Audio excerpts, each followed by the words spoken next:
I'm Bree. And I'm Hannah. We met through our shared obsession with romance and fantasy novels. And honestly, we haven't stopped talking about books since. Each week, we're sharing what we're reading, sharing our opinions, and spilling all the tea about our lives. So whether you're here for book recs, hot takes, or you just want to hang out with us for a bit, you're in the right place. We're also talking about life, sharing our highs and lows, and having the kind of conversations we'd have over margaritas.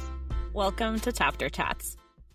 Hello, everybody. Welcome to today's episode of Chapter Chats. Hello, friends. I always feel weird greeting again after Hannah, but then I also feel weird just staring at the camera and not greeting. So just a little internal crisis there. Anyway, this week we're discussing popular books, mostly probably Book Talk, Bookstagram, popular books, and whether or not they are worth it in our own humble opinions. Emphasis on opinions. I was going to say, if you were emphasizing humble, I don't know that would have been appropriate. No, emphasizing opinion. I definitely am not humble about my opinions. There's a few that Bree found that we're going to talk about, and there's a couple from just like Goodreads best of book talk list that we're going to go through, so should be interesting. I don't think we have a particular like back and forth structure like we normally have. It's just going to be an organic, where the conversation takes us sort of chat, which is probably scarier. I was going to say might end up being like a 3-hour episode, so we'll see. But we'll start off the way we always do with highs and lows. You want to go first? Yes, my high is that one of my best friends that I've literally known since birth, her dad is basically like my dad's adopted brother. Literally, she's 9 months younger than me. So my entire life, I've known her, and her entire life she's known me. But this last week she had her baby, and it's been a struggle for her recently with different things. And so just having this moment where her baby girl is finally here and she's healthy and safe has just been so great. My low is just bills. Bills. People, they have got me down. I'm trying to save up a down payment on a house while paying off a bunch of things. And I consolidated a bunch of credit card debts into a loan and just trying to be more financially responsible as someone who buys her feelings at Sephora every few weeks. So we're working on it. Do you feel like that's replaced like your book buying as your like number one place to blow money? No, because I still spend a lot of money on books. I feel like you haven't been like buying as many books recently. I feel like I've been spending more money on Kindle books lately than I have. Interesting. Okay. Yeah, especially for like my Lent challenge. A lot of those Christian fiction books and stuff that weren't on Kindle Unlimited, I just bought the Kindle book. Because, I remember you saying that to take them on your trip. Yeah, because I was like going to be traveling and stuff, and I was like, then if I love them so much, like then I ended up buying physical copies too, which is probably less financially responsible. But in my head, I spent money on it twice. In my head, it was more financially responsible because I was like, if I don't like it, I didn't spend as much on the book. But I ended up loving a lot of them, so it didn't really help anything. However, I've never been like a girly girl in my life. Like growing up, I was definitely a tomboy. Like I don't even think I wore makeup until my senior year of high school, and that was just for like senior pictures. I barely wore jeans to school. I wore sweatpants and Nike shorts every day, and I still really do that if I'm not going into work. So I'm now, like, in high school. Now, as an adult, I've gotten really into skincare and makeup, which I've never, ever done. And it's really fun and something new and exciting. But because of that, like, I've never spent real money. Like, I use the same, like, Maybelline jarred foundation for, like, 8 years, which is so bad for your skin. But I still had a lot of it because I never wore it. So now I'm using, like, $50 foundation, and it's really fun. And I spend way more on skincare. I spend a lot of money. That's hard too if it's not something that you've like been doing because you don't have a good library of products that have like naturally built up. So you're kind of starting from. And I am the person that like TikTok shop creators or infomercials want to target because I am 100% easily influenced to buy things. I see someone use something on TikTok and I'm like, oh my gosh, let me try it. And then I immediately purchase it on TikTok shop and ship it to my house. And I found a lot of really, really awesome things doing that. But yeah, it's not good for... It costs money, hence bills. Yes. But I've been really good in recent months. I've waited because Sephora does a twice-a-year sale or whatever where things are 20% off, which is not a crazy discount, but it's better than paying full price. And so I've waited until the sale this week. But that now I've spent, I'm not even going to disclose. A lot. A lot. A ridiculous amount. And so, but I wanted to buy it. I was like, the last time I spent this much money was in October at the sale. So I went almost, 5 months, 6 months? 6 months. Yeah. Yeah. So I'm like, if I only have to do that twice a year and I restock on everything, it really works out. But it's a problem. But it's a really fun problem that I've never had before. So, and I have been financially responsible in the fact now that I have to convince our 7 viewers how responsible I am with my money. But I also can't, like, We I just canceled. lost one because they only came here for finance tips. I canceled my Fairy Loot subscription this week. Wow, Which the whole was thing because really, you had the $3 or yeah, three. it was $100 a month. And I was just like, that's a lot of money when I'm trying to buy a house. When, there was like a 4-month stint there where Fairy Loot boxes were so good and they had like banger after banger after banger. And now it's been books again where I'm just like they're always really pretty. And I love having these, obviously, I love having these really pretty books on my shelf. But then I'm like, I look at them and I've read like 4 of them. And I've read like 6 of them, but I've only enjoyed like 3 or 4. So I'm like, do I really need to keep buying these books when I could buy collector's editions of books that I know I love just from other places? So, and I'm like, I can always put myself back on the wait list and eventually get on one day, years from now when Take you a spot opens some up. time, but yeah. But And I was people just like, resell all the time on like Pango and all yes. that. So, and $100 a month is just a lot to spend when I don't know I'm gonna love all 3 of the books. So, and Brie and I both have the problem where we're not like the best about keeping track and skipping books that we don't want. I'm terrible. So, but that's one way I'm making progress on my bills. Look at you. Yes, I want to still be able to travel because I have so many friends that live in different places. And so buying this house, I wanted to be, yeah, one is Hannah. But because buying a house as a single person with one income, like I wanted to make sure like I had a good house that was not crappy in a crappy neighborhood, which is going to cost more, but also still have the money and freedom to be able to travel and do things. And so when looking at that, I was like, is Fairy Loot more important to me than traveling or less important? And it was obviously less for me. Not to just tell you all about how I consider my financial decisions. Was that the only book box that you had, like subscription? Yeah, because I had Book of the Month at one point, but again, I just wasn't reading them. And so when I did read them, I would listen to the audiobook for a lot of the Book of the Month picks that I chose. So I was like, this is kind of a waste of money for me. Having it. Yeah. I think the reason that I haven't canceled Book of the Month yet is because it has unlimited skips and you can see all of the options before you decide whether or not to skip. Yes. So I feel like I've been getting less Book of the Month books than I used to just because I'm trying not to kind of like just buy every book because it's there as opposed to like this is one I actually want on my shelves and genuinely think I'll both read fairly soon and enjoy.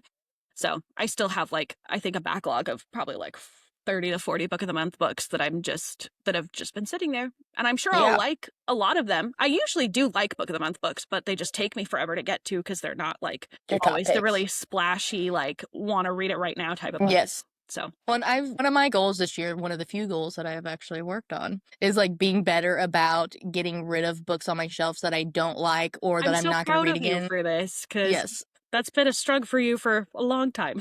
Yes. And so I've been trying to make a conscious effort, or books that like I read in the past and I'm like, okay, where I'm at now in my life or my spiritual journey or my emotional journey or whatever, like I'm not going to read those books again and I don't want them on my shelves. So just trying to like clear off space because if I look and I have, 50 Book of the Month books that I've only read 3 of them on and I don't really care to read the rest of them versus having 4 different editions of ACOTAR, I would rather have 4 different special editions of ACOTAR because that's my favorite series. And so I would rather put those all on my shelf than these random Book of the Month, So I'm like, priorities. This got way off topic from my original bills. Sorry, guys, but it's still sort of on it. Money, close. Priorities. I've been taking some hella books to half-price books and making some cash for them, so. My high is that it's my 2-year anniversary tomorrow, so I don't have a lot more to add on that. I've been married for 2 years. Last year we went on a whole like cruise for our 1 year. We are going out to dinner tonight this year, so a little different in terms of celebrations. But as you have probably heard, my back is injured, so we didn't want to try to plan any like overnight or road trip or anything, which was our original plan. So I think we're kind of targeting, hopefully, like maybe in October to go do an actual trip somewhere because that'll be 2 years since our honeymoon. But now I don't actually know if that'll happen because of my Lowe, which is that people keep getting fired at my job. And then the people who are here, 2 of them are going to be on maternity leave in the fall. So I'm like, if I'm the sole other attorney there besides my boss, there's no way he's going to let me like leave Take your for vacation. a week or 2 to go just do whatever. Would he let you? Could you go and just work remote? Probably, but I wouldn't want to. Yeah. So I do that all the time. I know. I'm but like, let me take my work computer everywhere. Check my emails, work a little. I feel like you have a lot of like big projects that take you a long time to do though, whereas I feel like most of my job is a lot of like little things that aren't individually time consuming, but like if I'm taking a whole day where I'm like working but not really, like it really sets me very far back. So I would just rather not. Yeah. Well, and yours is so much more client based than mine. Yeah. Like my client is the state and the state doesn't talk. So I don't have to communicate with the state. I just have to research and write and do my job, which makes working remote while traveling so much easier for me than it does for other attorneys. Yeah, because I feel like on a daily basis, like most of what I'm doing is reviewing documents, editing documents, sending emails, and on like calls and meetings. So it's hard to do that without one. I like my setup at like home and in my office with like dual or triple monitors so I can like really kind of spread out what I'm looking at. But yeah, also I wouldn't want to respond to like thousands of emails from my phone going places because usually it's pretty like annoying questions about trusts that I've answered 90 million times previously. So anyway, it's probably an option. I should honestly, if we're gonna like get on that, ask him now because like there's 2 people that'll be on maternity leave, but he doesn't know that one of those is going to be gone yet. So I know that's coming, but he doesn't. So it'd be good to get in my vacation ASAP. Go ahead and get it approved before someone else is like, had a baby. Yes. So, but yeah, so my Lowe is people keep getting fired at my job, which like I think it's fair. The people that have been getting fired like deserve to be fired. So it's not necessarily that I'll like miss having them do work because they didn't really do work. But it does mean that all of the things they were supposed to be doing that they weren't are now falling on my plate, which is a lot to deal with. So yeah, on one hand, it's great because my job security is like better than ever. But on the other hand, at what cost? So yeah, that's what I'm up to. What's your recent read? One of my recent reads was Indigo Isle by T.I. Lowe, which is technically a Christian fiction book, and there are like Christian faith threads throughout it, but I would feel like it's more like a southern small town romance women's fiction book. Like that cover was so pretty. So pretty. And there's another version of it too, which I bought that version because I didn't know the one I posted on my story existed. I can't find it now. It's in this giant stack of books next to my legs. But it's like it talks about faith slightly, like our MMC talks about the faith of his grandfather impacting his life. And there's a couple Bible verses thrown throughout. And then our FMC ends up reconciling with her family. And the mom's like, oh, I prayed for you to come back. But besides that, like, it's not like an overtly Christian book. It's way more just like a women's fiction with a little bit of romance. And it's basically about this girl who, when she was in high school, she'd always kind of been like the black sheep of her family, giving her parents a lot of trouble or whatever. And she graduates high school and she steals all of the money her family has been saving up and runs away and moves to California. And so basically she doesn't ever have conversations with her family ever again after that because she feels guilty, obviously, from stealing and running away. And then some of her family is mad. And then the one time she does try to reconnect, she like calls home and says she wants to come home. And like her sister tells her that her dad has died. So she never got to like reconnect with her father again. So she's just moving to Hollywood. She wants to be an actress. She doesn't become one, but she ends up becoming like a scout location manager and working on films. And she gets in with, you know, the older producer who takes advantage. And they finally come back to the East Coast, only like 30 minutes from where she grew up in South Carolina. A lot of T.I. Lowe books take place in South Carolina, and we went to Charleston together, and so I know those locations a little bit, and so I always just think of our trip there, and I love that kind of setting. But basically, they're scouting all these different scenes for this book, and there's an island where the monster of Indigo Isle lives, and it's this guy that everyone is scared of, and they say his house is haunted, and she ends up going there and meeting him, and he's not haunted. He's just a man who had a very traumatic past and is trying to move on with his life. And they obviously become friends and then they fall in love. And it's just her finding her place in the world again and reconnecting with her family and him growing out of his grief and his past traumatic experiences. And it was just a really, really not fun, I wouldn't call it fun, but emotional and gripping read. And I loved the romance and I loved the themes of restoration and reconciliation. Anytime a book has a broken family that gets redeemed, like, I'm gonna love it. I eat it up. And so, yeah, it was really beautiful. That sounds really good.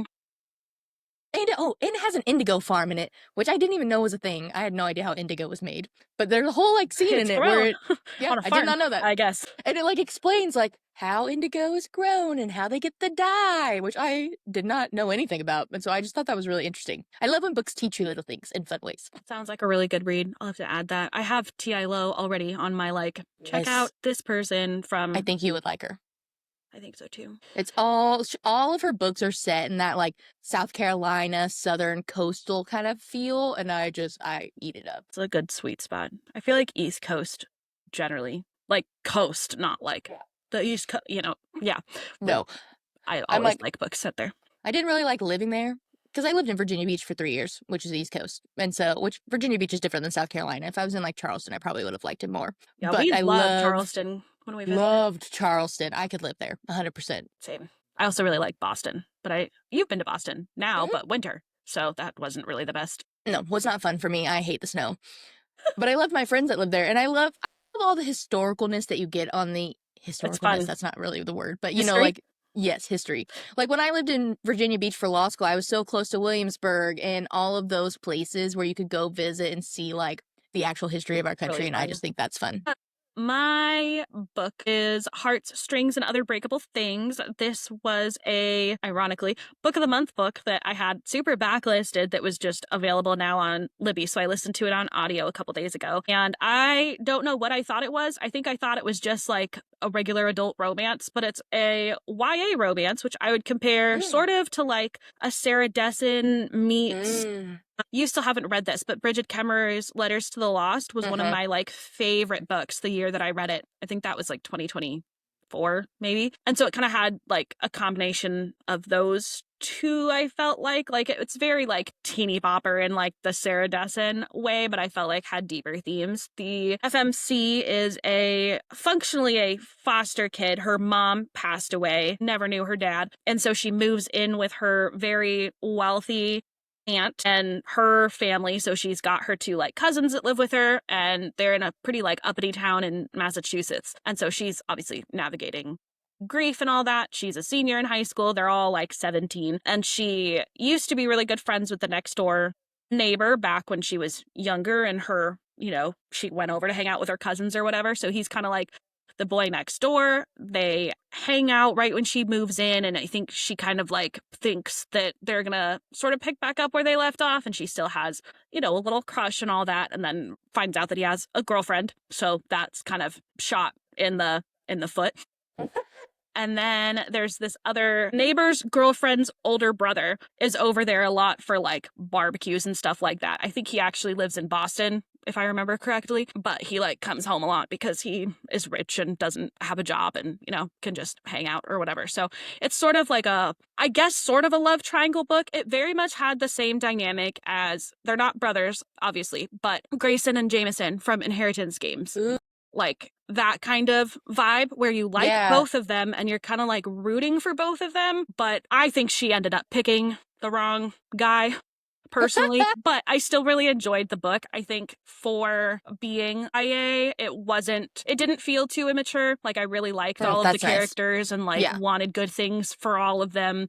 And there wasn't obviously a lot of like spice or anything like that because it was YA. And so I just had a really good time reading it. And I feel like I don't read a lot of YA romance because I get very frustrated with them very easily. Yeah, YA girls are the worst. For one reason or another, so it was nice to have someone who actually and she obviously is poor and doesn't have her parents to help her like pay for anything anymore, so a lot of it's like her trying to like apply to scholarships and stuff to get money for college, and she wants to go be like an art major. And then one of the big issues that next door neighbor guy is dealing with is that he wants to be a writer, but his parents really want him to go be a lawyer so he can take over the like family business or whatever. And I feel like it did a really good job of like looking realistically at what like seniors in high school are dealing with, because they're not, 12 years old where it's just a little crush. Like you can literally be like in relationships at that age, but you're also juggling like what you want to do for the rest of your life, where you want to go. Now we've got to figure out how to pay for that. Like it really was good at like transporting you to that period. So I really enjoyed it. And I think because I wasn't expecting it, it just made me like it that much more. So I hadn't even like heard of this book. It had like 1,000 reviews on Goodreads. So it's clearly not a like widely known thing. But yeah, highly recommend if you're looking for something to slot into that category. No, I thought your review, definitely, I had never heard of it either, but your review intrigued me. Yeah, I think maybe like get it from the library and see if you like it and go from there. Okay, want to introduce our topic? We both were like, okay. Isn't that a great transition word? Time to dive into our main topic, which is, again, popular books, whether or not we think they're worth it. And so I just rattled off a few to Hannah earlier when we were discussing things that I felt like were popular like when we started our accounts and that everyone was reading and that we had both read. And so I thought we would do those and then we can dive into Goodreads versions of who are the most top books from Book Talk, which I still agree with most of those too. I mean, there were a few on there that I was like, I've never heard of that book in my life. Yeah, but maybe we can the majority we'll of get them into that. But yeah. So the first book I have that I said was Lessons in Chemistry, which I don't know if it was definitely. I don't know if it was technically a Book Talk Bookstagram huge book, but I think it was like a worldly huge book. Like everyone, it was like Barnes & Noble's book of the year. Everyone was talking about it. It was made into a TV show. And I feel like it was still fairly popular just in general in the book space. Yeah, I agree. And I hated it. Which I think some of it's probably mismarketing because a bunch of people told me it was hilarious and they laughed out loud and I did not laugh a single time. I actually found a lot of it very depressing and sad. If you have listened to this for a while or followed me anywhere, you know that if I end up hating the FMC or really bugged by her, like, it's gonna ruin the book for me, and that's what happened here. Like, I just could not stand our FMC at all. Like, it's a personal thing. Totally. I thought the writing was really good, but I could not stand to be in this woman's head any longer. I also read Lessons in Chemistry. I really enjoyed it. I think it's one of those books that doesn't cleanly fit into like any particular genre, and those books usually work pretty well for me, obviously depending on like what genres it's straddling. I had a good time with it. I think it had a nice historical fiction flair while at the same time being very like character focused and driven. So obviously, like Bree said, if you didn't like the main character, that was going to make it a challenge for you. I like books that include science without making me feel overly dumb in the science arena. And there was a lot of this here. Kind of the main gist is that she's a chemist who is like running a cooking show that's teaching like housewives about chemistry, essentially. And so I think it was a very interesting premise, too. This is another book that I would say, like, I can't think of anything that really, like, compares to it, just in terms of, like, subject. Like, I'm sure there's other books about chemistry, but you know what I mean? Like, as far as, like, what actually happened. Yeah, I don't feel like we can get into too much more than that without spoilers, but we felt very differently about that one. Actually, I'm pretty sure I picked it up because Hannah gave it 5 stars. And I would say, in general, we have similar taste, even if we don't have the same favorite books. Like, we tend to enjoy most of the same books. Yeah. And so I was like, oh, she really loved it. I bet I will. And then I was like, nope. But I mean, like you said, with the character thing, like, I think I have a much higher tolerance for irritating characters than you do. Yes, 1,000%. So if there's any... Just like in real life. When there are places that we differ, I would say usually that's... Yeah, I think that's the biggest time. Good indicator. Yeah. Next on here, we had Zodiac Academy, which is a whole series with a bunch of spin-offs. So I think we're kind of just talking about it as a general entity, world, universe. We both, I think, have similar feelings about Zodiac Academy. Yeah. I think Zodiac Academy is a vibe. It's a vibe. Sometimes it's a really good vibe, and sometimes it's a really bad vibe. Just, you never know what you're going to get. I think people told me that this series was going to change my life and that every book was amazing, 5-star, and no, that is not. Those people lied. They did. They lied. There were some moments that I ate up and I binged, and there were also some moments that I was like, what the actual heck am I consuming right now? Because this is garbage. Yeah, I do think it's one of those that it gets 5 stars in the entertainment category. Yes. But it's not a good book series. Like, the writing's bad, the characters are really inconsistent, there's plot holes galore. Some people, I feel like there's not a lot of like through lines. Like, you're just kind of bopping from place to place doing stuff. They're really unnecessarily long, especially towards the end. Like 1,200 pages of nothing. I think for me, I peaked around books like 4, 5, and 6. Yes. And after that, I think it kind of fell off. And up until that, you really are just putting in the time to like get to books 4, 5, and 6. Yeah. I think book 5 is my absolute favorite in the series. But 4, 5, and 6, again, were the top 3 for me. Yeah. I was Really, hate reading by the time I got to 8. really any kind of trope you can think of, like it's in Zodiac Academy somewhere. Literally. And people like described this to me as like adult Hogwarts with spice. Did you ever get that description? Yeah, I from think people? someone said that, and I was like, it's no. I think that's incredibly rude to like Hogwarts as an institution. That's actually a huge insult to Hogwarts. So, yeah, I think these are fun. I'm happy that I read them when I did in my reading journey, because I Yes. think if I tried to pick those up now, I would be disgusted. Yeah, I think you have to be in the perfect mood for something that doesn't matter and is ridiculous and Mhm. fun. Because if you're going in for ridiculous and fun, you will have a good time. If you're going in for, I want some world building and I want complex magic, like, the ideas are there, but nothing is Execution. executed. Yeah, like the world building, I cannot tell you one thing about that world except that zodiac signs are a part of it. Everybody's a shifter. There's 4 different houses that are based on the elements. Everybody has 1 element, sometimes 2, but our main characters both have 4. Apparently this stuck with me for some reason better. And I'm like, how do the elements tie into the shifters? And there's no rhyme or reason. Yeah. And I think these are the type of books too where you gotta just like binge them, because if you lose momentum, it's very difficult to get it back. And if you're someone that doesn't read spice, like, you will be skipping a lot, because there is a lot of unnecessary random spice that you are reading something else and then suddenly someone's boning and you're like, what just happened? I thought For we like were in side class. characters too. Like, it's Yeah, not like even characters that don't matter. And Just- yeah. this is one of those too that turned into like a very high POV story by the end of it, and I didn't really need to hear from all of those people. It has a bunch of random short stories that mean nothing. Yeah. There's a lot baked in here. I think everybody would find something to like about this series, but I think everybody would also find something to be annoyed by. So I truly do not understand people who are like, this is my favorite series of all time. Like, this is the gold standard for what I want romantasy. I'm like, Yeah, could wow, not your relate. standards are so low, sis. Like, you could do a lot better than that. We need to talk. You're like, that's what therapy's for. Those are your standards. Yeah. So I do think like it swept book talk and bookstagram in like a big way, just because it was very escapist. And this all started around COVID when, I think Yeah. everybody was looking for something fun to kind of take their mind off of everything. And this does fit that bill, but at what cost? Oh, 100%. At what cost? And so, yeah, it's a maybe, I would say, overall. Yeah, I think it would satisfy a very specific type of reader. Okay.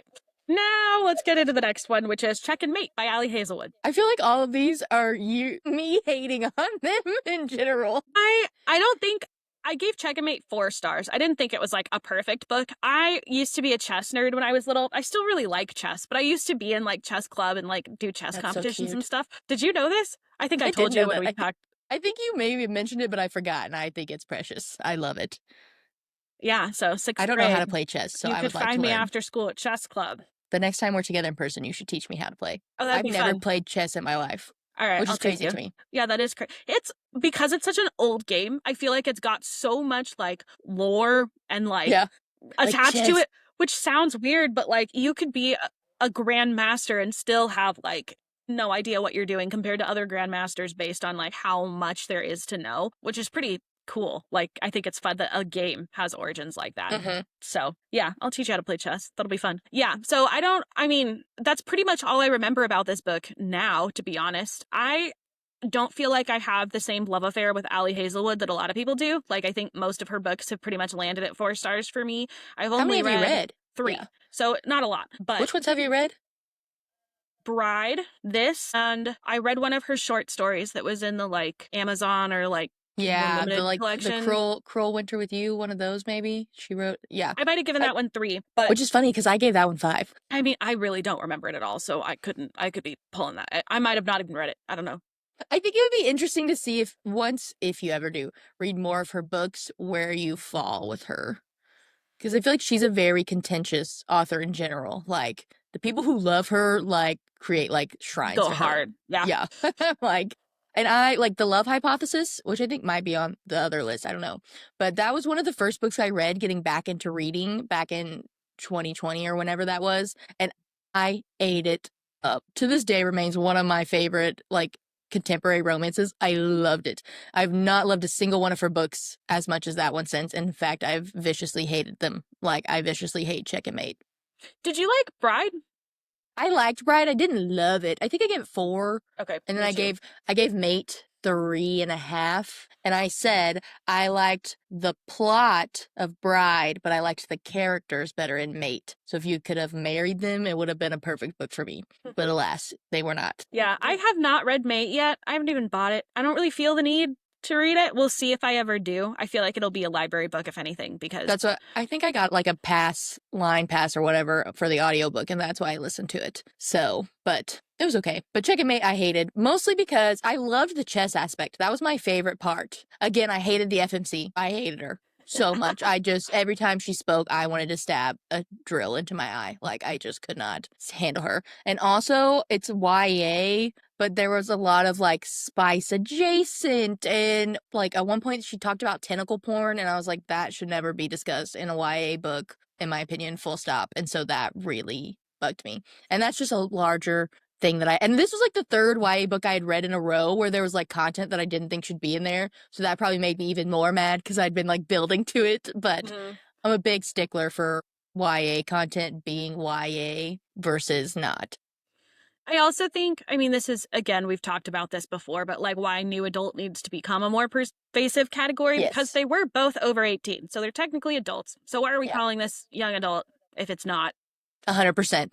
It's the same thing that I've talked about with like the Boys of Tommen series or things where publishers, and like this is on the authors, like this is on the publishers. They're putting these books in these categories where they shouldn't be because people under 18 should not be reading it. And that's just, we need a better system in place.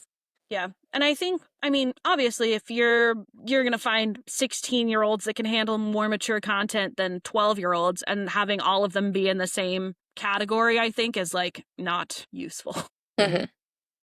Yeah, so different feelings on that. That's not one that I like go hard for though, so Yeah. I wouldn't necessarily say I like recommend it. Like it was Like, fine. it's the best book ever. Next one you have is Silver Elite, which is the newest release on this list. Yeah. This is just from last spring, I think. Yeah. It was very controversial. Yes. There's an unknown author on this one. Pen name is Danny Francis. We know it's an author who is successful somewhere else, but we don't know who it is. I have so many conspiracy theories about it. I went really hard into like the TikTok hole of these people being like, I saw this letter and this is this and this. And I was like, this is crazy. But People have a lot of time. my favorite theories are that it's Elle Kennedy and or Colleen Hoover. I would believe Colleen Hoover over Elle Kennedy, I think. I don't think we'll ever find out. I don't think so either. I just feel like Colleen Hoover has more of a reason to like try to hide it because a lot of people don't like her books. But we both really enjoyed this one. I gave it 5 stars. I think it was in your top 10. Yeah, it was. I gave it 5 stars. I freaking loved it. I had so much fun reading it. I love a dystopian book, and a lot of people were like, what if you with the oppressor? I'm like, have you ever read a dystopian book? That happens a lot. That's like also, a recurring like, theme. Very much there was the point that like he's also part of the oppressed. Yeah. I'm like, that happens a lot where like the son of the like king or the dictator or whatever is actually not a bad guy. And then he ends up like, that's a recurring. These are the theme. same girls that loved Divergent when they were 14 years old. Yeah, literally. So I digress. I gave it 5 stars. I was in Florida actually on vacation when I read this. And I was in a little cabana at our pool at the resort that I took a day pass at. And I binged the whole thing in one day, drinking fruit water under the sun. I was like, I vividly remember my reading experience for this. I think so. I just loved it. That's all the thoughts I have. Let's go to our best. So this is Goodreads like auto-generated list of best books from Book Talk. So obviously these are mostly going to be books from like 2020 onwards, since before that we didn't really have a huge Book Talk presence. Although there might be some, I guess, that are like all-time popular that just happen to have made it to Book Talk at some point. So I think we're just going to go through these. A lot of these are from series, so I think we can just kind of talk about the series all at once rather than each book at a time. Starting off with Akatar. It's totally worth it. It's literally like, and Throne of Glass are probably my two, and really Crescent City too, all three of them are probably my all-time favorite series. Like, I could read those over and over again, find something I didn't see the first time. Like, I just love those worlds. I love those characters. I will die on that hill. Yeah, I agree. Minus Crescent City. I think Akatar is a great place to start if you're wondering if romantasy is for you, because I feel like this is kind of the pinnacle of the genre. I definitely don't think everybody is going to be obsessed with it, but it's a good litmus test for whether or not you generally like the vibe of romantasy. Agree 100%. Next, we've got Six of Crows. I love it. I feel like Six of Crows is a sleeper hit. I feel like it was having a moment for a while. I feel like it's kind of fallen off.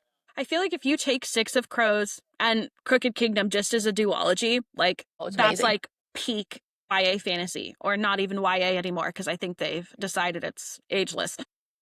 I do think if you are going to read the Grishaverse, you should read them in order, because I read Six of Crows based on Hannah's recommendation, and this was like right when we first became friends on Bookstagram, and you were like, this book is really, really good. So I read it. Had not read Shadow and Bone, and so then I had to go back and read Shadow and Bone, and I feel like I would have enjoyed Shadow and Bone more if I hadn't read the masterpiece that was Six of Crows before reading Shadow and Bone, because Shadow and Bone was still solid, but it does not come close to Six of Crows in my opinion. Like, Six of Crows is so good. I agree with that. I similarly only had read Six of Crows, so I had no idea that there was like an order, and definitely Shadow and Bone was a letdown after that. I think if you're like, I can commit to a duology, just read Six of Crows and Crooked Kingdom, and that's fine. But if you are the type of person who wants to be a completist, yeah, you'll probably have the best experience starting with Shadow and Bone. I don't think like I don't even remember what it's. Rule King of of Wolves is the Scars? second book. Oh yeah, King of Scars. I think that duology is not nearly as good as Six of Crows either, so it's kind of a bummer. Only read the first book. I never even picked up the second book, which is very unusual for me. Yeah, I think it's good. You do definitely need all of the context from Shadow of Bone and Six of Crows, though. Like, Six of Crows can stand alone. I don't think King of Scars can. I don't think so either. So, I don't know. You're either like committing your all in, or I think just do the duology. But I definitely think it's worth the hype. I also love this cover with the like crow's with the wing crow. in the city. With the crows. Well, and the city, because you see the like buildings that it makes. Yeah. I love it. Okay, next up we've got The Cruel Prince, which we've talked about a little bit on here a couple weeks ago.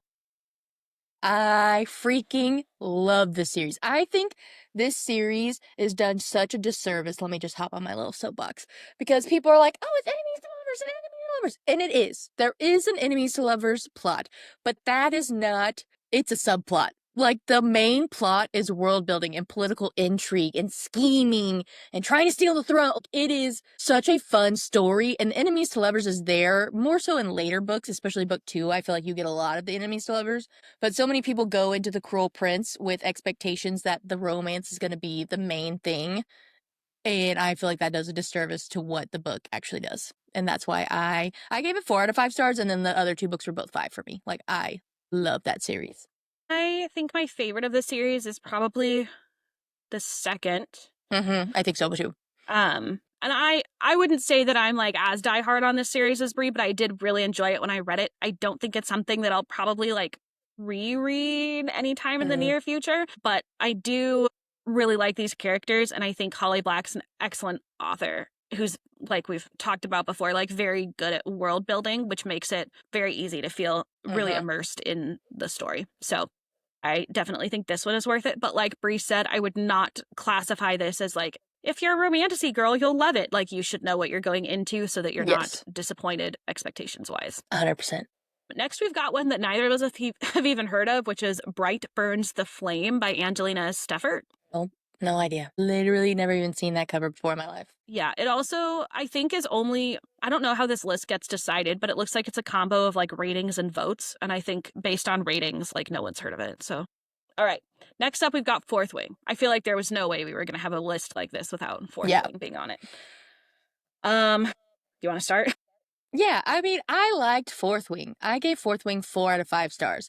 Did I think it was God's gift to romantasy? No. And everyone, I think my problem too is everyone was like, I felt like how I felt reading Throne of Glass, reading this book, Brie. So I went in with very high expectations because Throne of Glass is one of my all-time favorite series. And I do not think Rebecca Yarros is as good of a fantasy writer as SJM. Like, I just don't. I don't think there was enough world building. And yeah, she fell into the same trap for me that Jennifer L. Armentrout did, where it's like death starts to not mean anything because so many people are dying. And it's like it's lost its punch. Like, random people are just, it didn't mean anything to me. And so, but Fourth Wing was still a good time. I gave 4 out of 5 stars, and then every other book has been progressively worse and worse for me personally. I feel similarly. I gave 5 stars to Fourth Wing. I actually really enjoyed Fourth Wing. I think if I were to read it now, it would probably be a 4 for me. I did enjoy it. I thought it was fun. I think she kind of started off this trend of having like dragon books back in romantasy. Mm-hmm. But it was kind of the first one of this new era that we're in. So that was exciting and different. And I think this was really popular with a lot of people who hadn't read romantasy before. And it was somewhere besides SJM to start. And so I think that's really why it got popular so quickly. That being said, I did not like Iron Flame. I really did not like Onyx Storm. So I think it's fallen off. But I still think that you could read Fourth Wing, honestly, just as a standalone and have a good time. And a lot of people like Iron Flame and Onyx Storm, so that could just be a me thing. But not me. I think I gave Iron Flame 3.5 or 3. I don't remember which one of those. And then Onyx Storm was a 2.5. I gave Iron Flame a 3 and I gave Onyx Storm a 2. But I think I actually did like Onyx Storm better than Iron Flame. I was just an easier reader back when I first read it. So I think if I were to read them now, I think Iron Flame would also be a 2. That would make sense. Next up, we've got The Lightning Thief by Percy Jackson, which it's funny how many of these we talked a little bit about a couple episodes ago. Yeah, I liked The Lightning Thief, but I'm not as crazy about it as Hannah is probably in general. I love the whole PJO universe so much. It's my childhood. I think there's just now, I feel like there's the whole trend of like, you got to put representation into everything. That's like kind of a thing.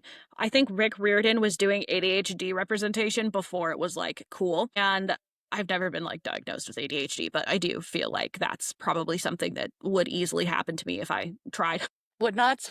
And so basically the idea is that a bunch of these kids who are having a hard time in like school and getting kicked out and all of that have dyslexia because their minds are hardwired to read ancient Greek, and they have ADHD because their bodies are hardwired to be able to participate in like sword battles and stuff because they're descended from Greek gods, which I think is just a really interesting twist to put on it. And it's such a like integral piece of world building that like explains something that I think in a lot of fantasies would otherwise just kind of like be a this is how it is sort of thing. And it's also giving, I think, a lot of kids who do have a hard time in school or who do feel different or left out or like everybody understands something that they don't, and kind of gives them a home literarily.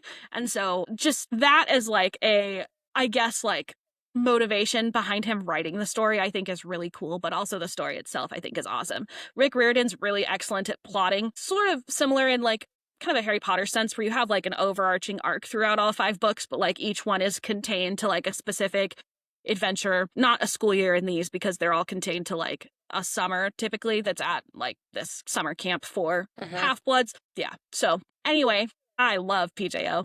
I think everybody should read it. And there's 5 books in the original series, and then there's 5 books in the sequel series, which also kind of extends into Roman mythology, which I feel like it starts middle grade and goes very YA to like new adult almost towards the end. And he's also releasing another sequel series. And there's 3 out in that one. I remember seeing that.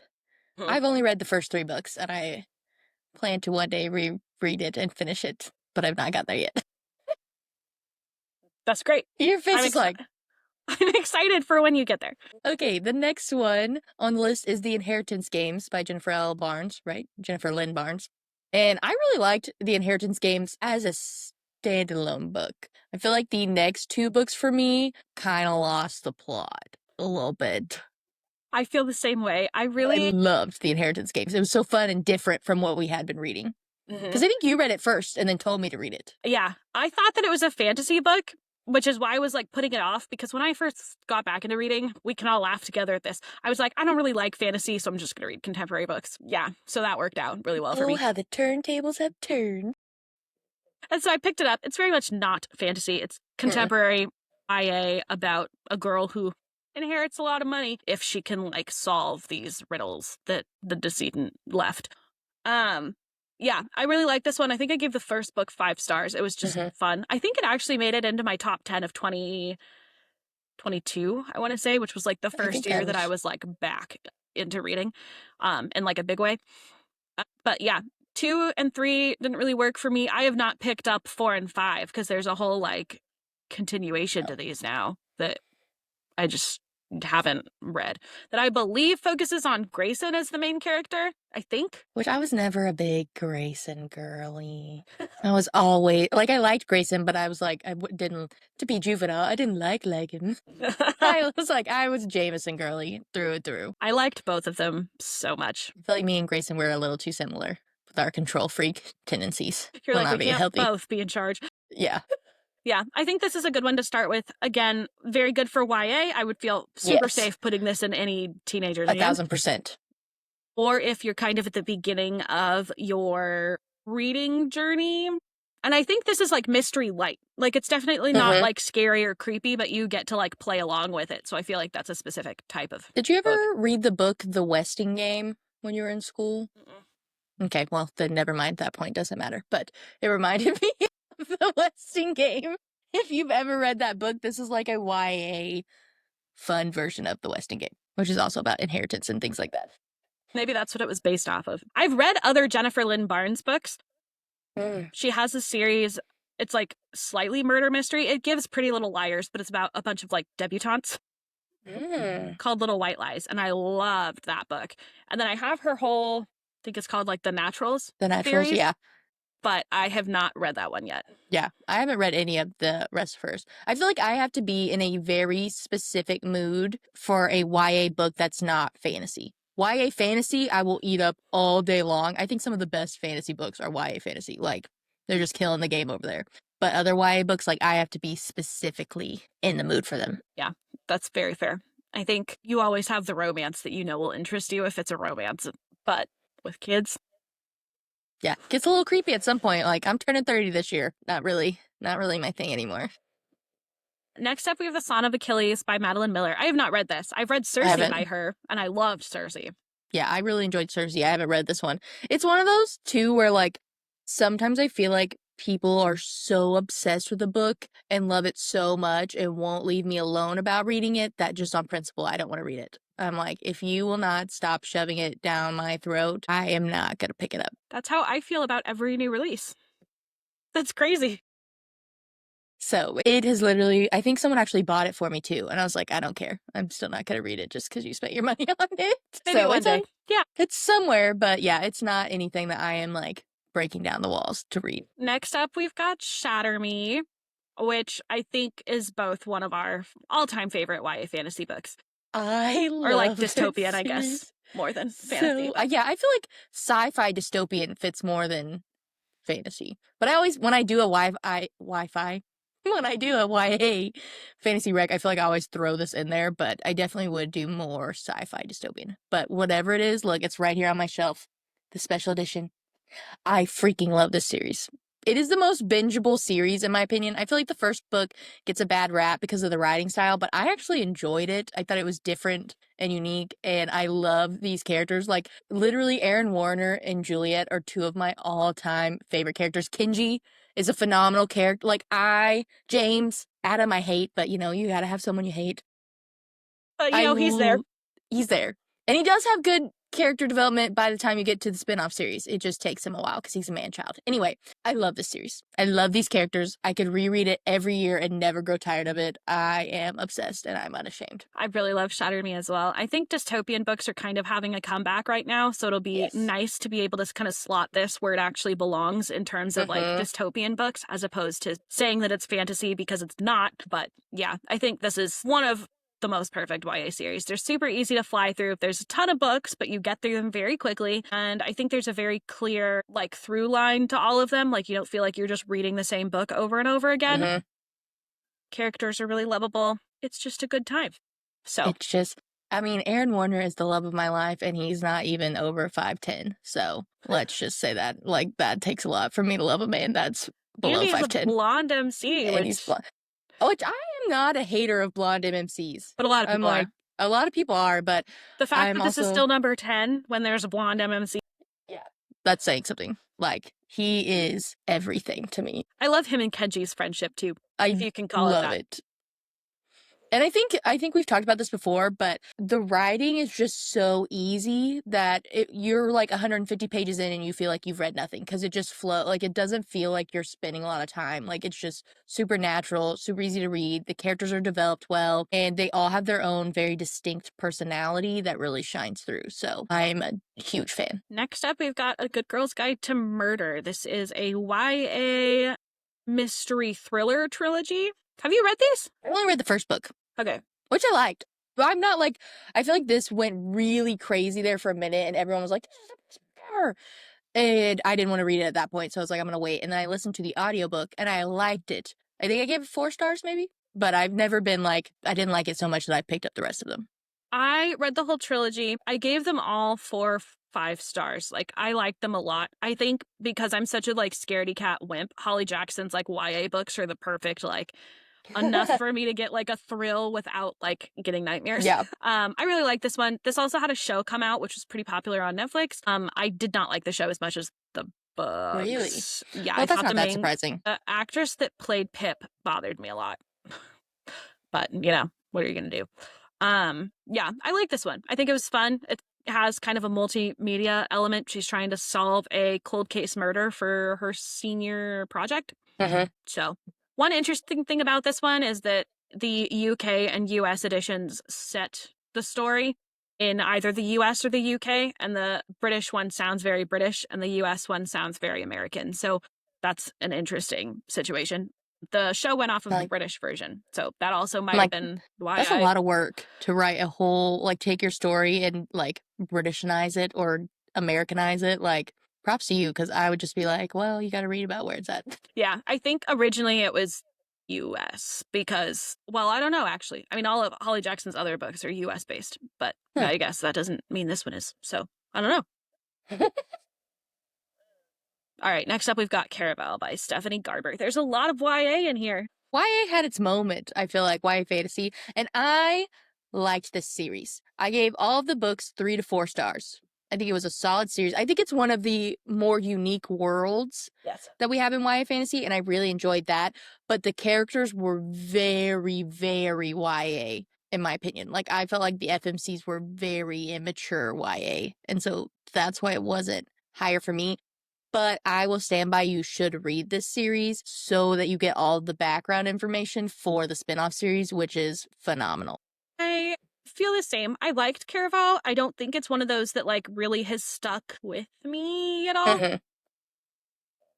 Stephanie Garber writes very interesting, whimsical worlds, and I think that's her strength. I don't think like the plotting or the character development necessarily was, and I didn't really care about the romances in here the same way that I did for Once Upon a Broken Heart. So I think this would be like a maybe for me. I think I just like having all the background before you go into Once Upon a Broken Heart, because it makes certain character motivations and that really shine. So you don't technically, I mean, Once Upon a Broken Heart is a spinoff of this, but it could be read as a standalone. But for this particular one, my stance is to read it just so you understand Jax more, because Jax is one of my all-time favorite characters, and I think having a full understanding of him just makes his character shine brighter. Next, we've got The Seven Husbands of Evelyn Hugo. I liked this one. I don't think it's an all-time favorite for me. I think my favorite Taylor Jenkins read now is Malibu Rising. Love that book. And this one would probably be in like 3rd place after Daisy Jones. Yeah, I think I gave this 4 stars. I think I went in with really high expectations because people were like sobbing on their book pages talking about this book, and I really didn't cry. Like, there was a sad part, but it wasn't like devastating to me. I don't know, maybe I just am broken that way. But I liked it. I just didn't love it as much as them. And my favorite would be Carrie Soto's back. Like, I still haven't read that one. I don't know how you'll feel about it. It's a lot about tennis, and so a lot of people complained about that, but I related to Carrie Soto so much as a character. I loved her. Next, we've got House of Earth and Blood. We'll talk about Crescent City generally. Bree's gonna have different feelings than me on this. I think this is not a book to read if you're just a rah-rah romantasy reader. I think you have to like love fantasy to even like enjoy it. And I enjoyed it. It's just not one of my all-time favorites. Mm-hmm. Which makes sense. I mean, this was literally just Sarah J. Maas's like side project when she was writing her other 2 series that she was just like playing in for fun. And then it ended up, if only she would have a whole like series that's just like, oh, this was just my like, I was taking a break from my other projects that turns out to be like this wildly popular. Yeah, Oh, are you done? Sorry. Yeah, go for it. I love this series. I think House of Earth and Blood, when I read it, was so different than what I was expecting and so much fun and just the perfect book for me at that time in my life. I relate to Bryce as a character a lot. I think SJM, why her series always hit with me personally so much, is she really writes Enneagram 8 women and like really strong, fierce women who are not always the best at being tolerant or good with emotions. And so that's very relatable to me. And she does it in a way that brings them to light in both the good and the bad ways. And I think, especially House of Earth and Blood, like I read it at a time where I was going to law school and I was going to a Christian law school. And I personally have always really had a hard time where like I am too bad for the Christians, but I'm too good for the non-Christians. So I'm just like hanging out on my own little island. And the like scene where Bryce is like, everyone's like, oh, she's just doesn't care about her friend. She's a party girl, blah, blah. And then she's actually like working the murder mystery and they're like, oh my gosh, you're actually smart. And she's like, yeah, like people can just think what they want about me. Like I know who I am. And I just related to that scene so much. And I absolutely loved it. If nothing else happened, that scene would have made this book 5 stars for me. But then I just loved the world and the murder mystery plot in general. So yeah, I ate this up. I ate up every single book. Was 5 stars for me. I love this series. You'll see a theme here from Bree, which is that if she likes the main character, she loves the book. And if she doesn't like the main character, the book's garbage. Yeah, that tends to be pretty consistent in that, actually. Maybe do we just want to go to like top 20? Because otherwise this is going to get like super long. I think that's good. Okay. I didn't expect us to literally have like so much to say about every single book, but it is us. So that makes sense. We could yap all day. Okay, next up we've got From Blood and Ash. I have not read this series. I have a few of them. I'm kind of thinking that I'm past the phase when I really would have enjoyed it, to be honest. So I still do want to read it. I'm not really in a hurry. I think it's pretty comparable to Zodiac Academy. It's like a step up from Zodiac Academy. In terms of like writing or like... Yes, plot, writing it's a step up. Okay. But it lost the plot really fast. Again, like I was complaining about with Becky Yaros, like it got to the point where she was just killing off so many people that like it would introduce a person in like 1 page and act like this was going to be a big plot point and that person was dead 3 pages later. And I'm like, why did we spend so much time being introduced and explaining this whole background of this character that was just going to die? Like, I don't care because I haven't known him that long, but I wasted all this time reading. And I think if you are not a fan of inner monologues in fantasy, this is not the book for you because Poppy, our FMC, will literally be being and G'ing for 20 pages in a row. Like nothing's happening except listening to Poppy's thoughts for 20 pages. And it felt like dragging a fork down my face. Like it just... And I actually had the opposite of experience as a lot of people, because I feel like a lot of people gave From Blood and Ash 5 stars, and then each book got worse. And for me, I gave From Blood and Ash 4 stars, and then the second and third book, I actually really, really liked. And I gave both of those 5 stars. And then we just really lost the plot. And it's just I haven't even read the last 2 books.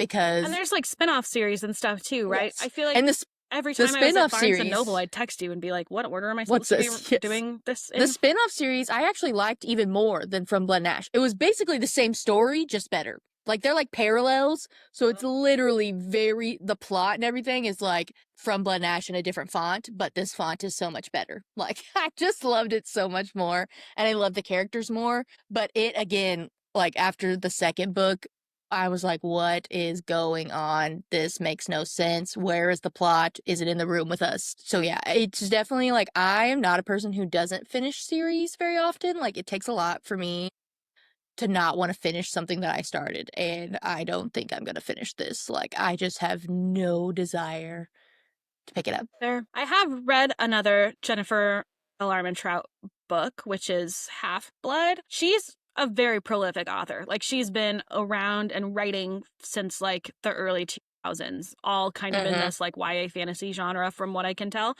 Yeah, she has a lot of books.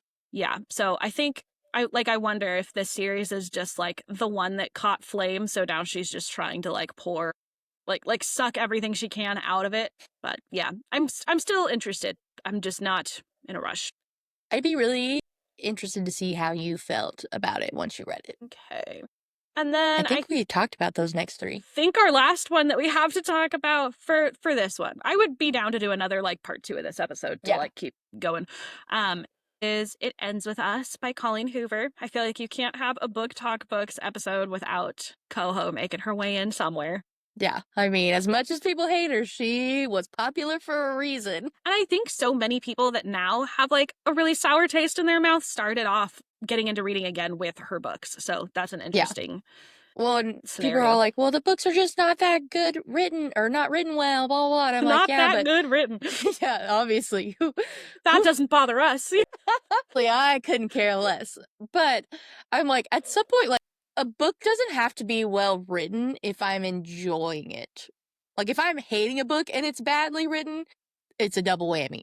But if I, like Zodiac Academy, like we said, it's not well written at all. But I had, like, books 4, 5, and 6 were all 4 or 5 stars for me. Like, I enjoyed them. They were fun. But then the ones that I really hated were 2 stars because they were badly written and I hated them. Like, you know what I'm saying? So I don't feel like I'm a snob when it comes to like writing style, if that makes sense. I think the thing with Colleen Hoover is that she's not setting out to write the next great American novel. She's trying to tell a specific story of a specific set of characters in 300 pages or less. So with those like goals, I think she's checking every single box with the books that she writes. That doesn't mean you're going to like every single book that she writes. That doesn't mean they're going to be probably the best books of all time, right? But I don't think that's what she's trying to do. I really liked It Ends With Us. I gave it 5 stars. It ended up in my Me top too. 10 of the year that I read it. And I read it after all of this stuff blew up about Colleen Hoover too. So that wasn't even like and now I feel differently. Like, I had all of the information we have now and still felt that way. I really liked the movie. Obviously,